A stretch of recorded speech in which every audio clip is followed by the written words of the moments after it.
I remember the smell first: salt, ash, and cheap whiskey. My vacation home, my sanctuary, reduced to chaos. The front door hung open like a broken jaw, furniture shattered, glass glittering across the marble like frost.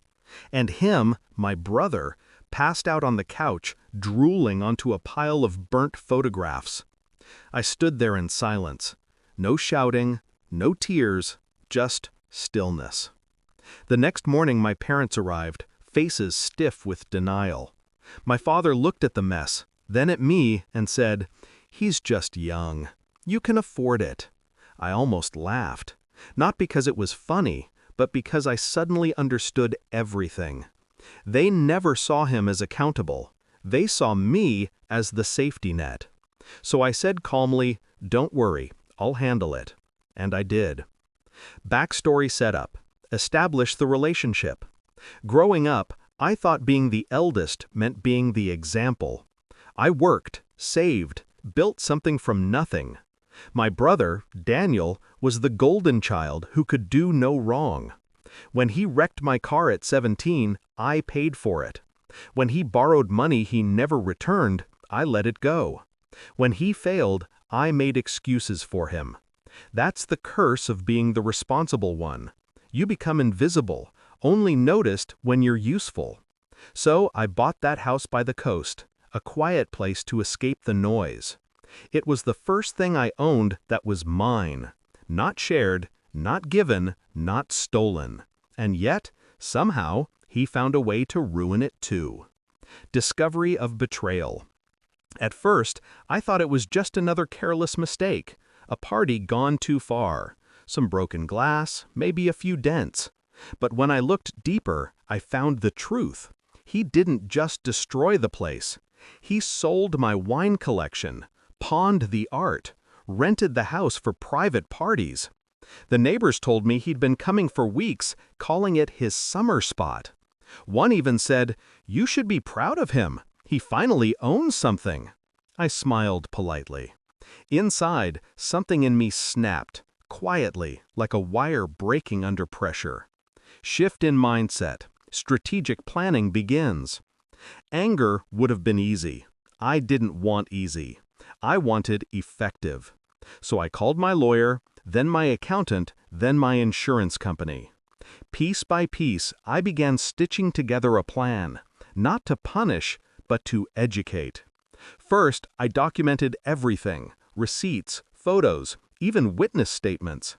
Then I filed a property damage claim and listed Daniel as the liable party. When my parents called to talk it out, I told them I was already taking care of it. They took that as reassurance. They shouldn't have. Execution of the plan.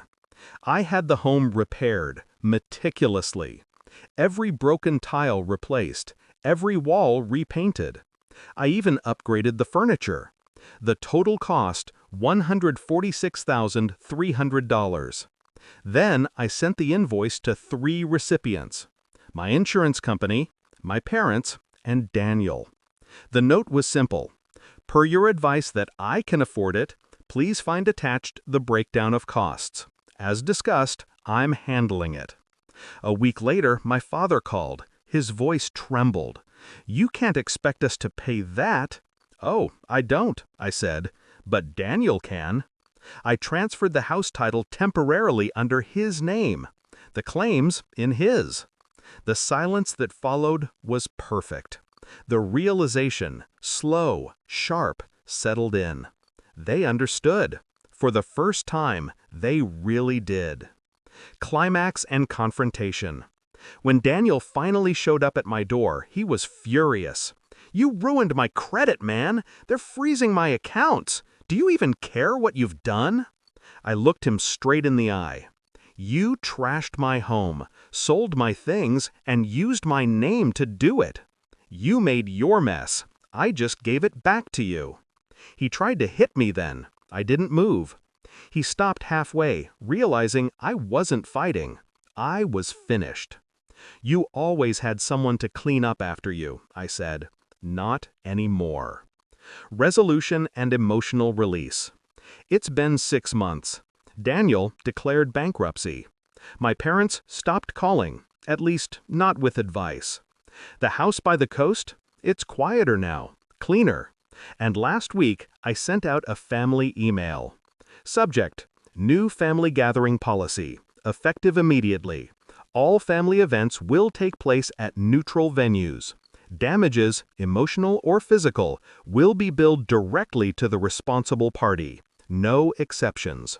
No one replied. I poured myself a drink, sat by the window, and watched the tide come in.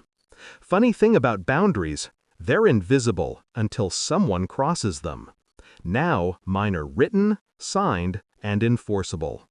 I don't hate them, not anymore, but they finally learned what it costs to mistake kindness for weakness, and that lesson worth every dollar.